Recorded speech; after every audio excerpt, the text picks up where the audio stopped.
we know that LKB1-inactive non-small cell lung cancer patient represents a very important unmet clinical need in our daily practice.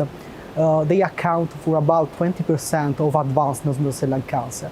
But they represent a very unique population according to the fact that LKB1 is involved in cancer metabolism.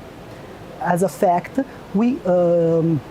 preclinical evidence suggests that using metformin and using fast-mimicking diet exploit the metabolic vulnerabilities of cancer cells that have this kind of alteration.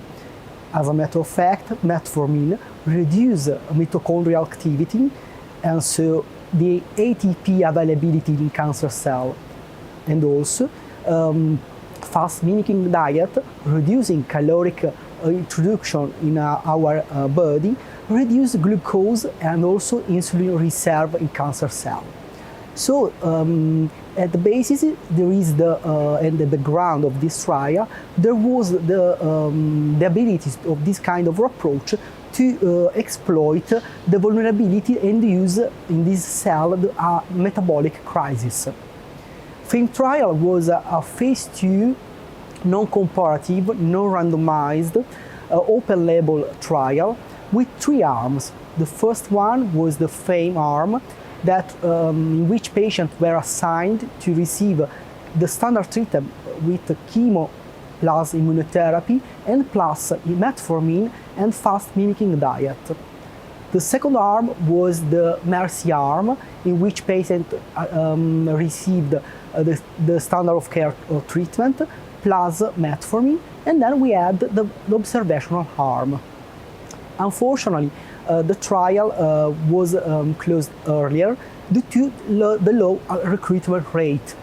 But at the beginning, we tried to achieve as our objective, our primary objective, an increase of PFS of about 4.8 months versus the historical cohort of the Keynote 189.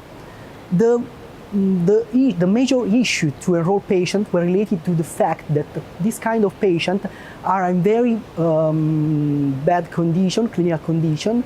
As a fact, as we noticed, about 20% of this kind of patient had a sudden clinical deterioration before the treatment start.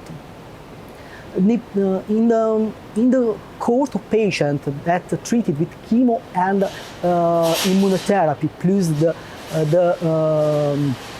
metformin or FMD, that were 8 for the FAME arm, 13 for the MERCY arm, and 38 for the BORN arm, we didn't see any kind of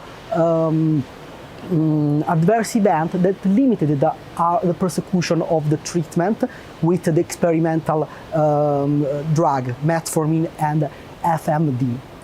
Moreover, one thing that we saw was a doubling PFS in patients that has STK11 alteration in the FAME arm versus the BORN arm in the observational one.